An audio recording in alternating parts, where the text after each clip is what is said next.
Hi guys, welcome to my channel cook with Stuti. आज जो हम लोग बनाने वाले हैं वो है वाइट सॉस पास्ता। आप कमेंट करके ज़रूर बताइएगा कि आपको कौन सा पास्ता ज़्यादा बेटर लगता है, वाइट सॉस या फिर रेड सॉस। इसको बनाने के लिए आप कोई भी बर्तन ले जिसमें आप गर्म पानी कर सकें, और पानी में जब थोड़ा सा उबाल आ जाए तब हम लोग इसमें डालेंगे ऑलिव ऑयल और स्वाद अनुसार नमक, फिर अपना पास्ता। और जब ये बॉईल हो जाए तो हम लोग इसका जो पानी है वो फेंक देंगे। उसके बाद मैंने यहाँ पे कढ़ाई लिया है जिसके अंदर ऑलिव ऑयल डाला है और चॉप गार्लिक डाला है, फिर अनियन डाला है। हमें वेजिटेबल्स को ज़्यादा फ्राई नहीं करना है, बस इस पे से कच्चापन निकल जाए तब तक हमें इसे फ्राई करते रहना है।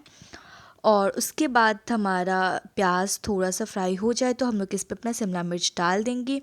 आप लोग इसमें कोई भी वेजिटेबल ले सकते हैं अपनी पसंद से। मैंने यहाँ पे गाजर नहीं दिया क्योंकि मुझे पसंद नहीं है। आप लोग इसमें कॉर्न डाल सकते हैं और जो भी वेजिटेबल्स आपको पसंद हो आप लोग इसमें डाल दीजिएगा। उसके बाद मैं इसमें डाल रही हूँ स्वाद अनुसार नमक। फिर मैं जो इस है इस सबको अच्छे से मिला लूँगी। उसके बाद मैं इसमें डाल रही हूँ चॉप टोमेटो, और उसके बाद हम लोग जो है इस सबको निकाल लेंगे। हमें इसे ज़्यादा फ्राई नहीं करना है। आप देख सकते हैं मैंने इसे बिल्कुल भी ज़्यादा फ्राई नहीं किया है। अब जो है मैं उसी सेम कढ़ाई में डालूँगी ढेर सारा बटर, और बटर में आप लोग कंजूसी ना करें। उसके बाद जो है हमारा जब बटर थोड़ा सा मेल्ट हो जाए, थोड़ा सा नहीं पूरा ही मेल्ट हो जाए, तब उसके बाद हम लोग इसमें डालेंगे वो है मैदा। यहाँ पे मैंने 2 स्पून के हिसाब से मैदा डाला है। आप जितने क्वांटिटी बना रहे हैं आप उसके हिसाब से डालें, और हमें सबको अच्छे से मिलाना है अच्छे से। उसके बाद मैं इसमें डालूँगी दूध। आप ध्यान रखें कि इसमें कोई लम्प्स ना लगा रहे। तो आप एक हाथ से मैदा को मिक्स करिए और दूसरे हाथ से आप यहाँ पे दूध डालिएगा।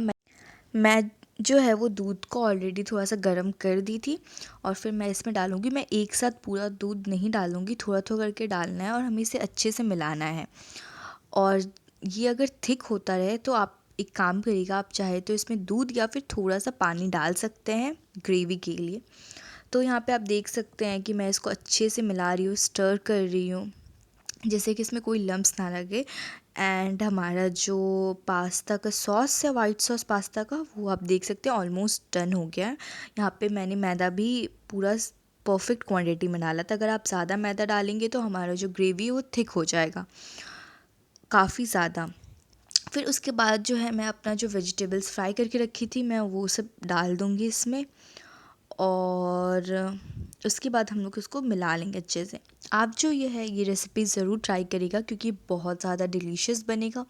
और अगर आप ये रेसिपी ट्राई कर रहे हैं तो आप लोग मुझे कमेंट में ज़रूर बताइएगा कि ये कैसा बना था।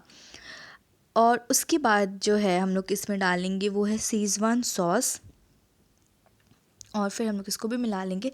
हमें शेज़वान सॉस ज़्यादा नहीं डालना है, बस थोड़ा सा 1 स्पून के हिसाब से मैंने यहाँ पे शेज़वान सॉस डाला है।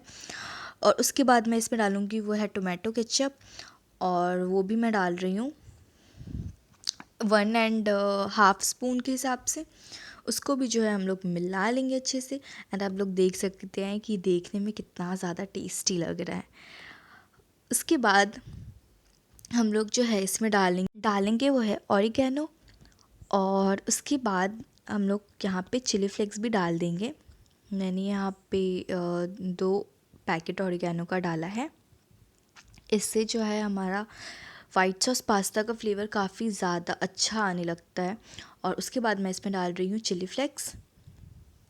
फिर मैं इस सबको अच्छे से मिला दूँगी, एंड फिर हम लोग जो है इसमें डालेंगे वो है रेड चिली पाउडर। और उसके बाद हम सबको अच्छे से स्टर करते रहेंगे कि इसमें कोई लम्प्स ना रहे और ये नीचे से चिपक ना जाए। उसके बाद जो है हम लोग इसमें डालेंगे वो है ब्लैक पेपर पाउडर, और आप लोग फ्लेम अपने हिसाब से रख सकते हैं। मैंने यहाँ पे मीडियम हाई फ्लेम रखा है।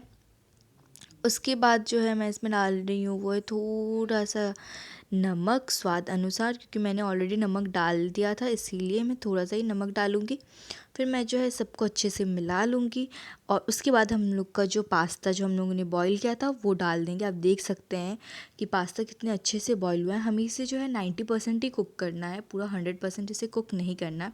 फिर मैं सबको अच्छे से मिला दूँगी, और आप जब इसमें पास्ता डाल रहे हैं तो आप लोग इसको रखें ना। आप अगर इसमें पास्ता डाल रहे हो तो आप इसे तुरंत सर्व कर दें, वरना ये काफ़ी ज़्यादा थिक हो जाएगा।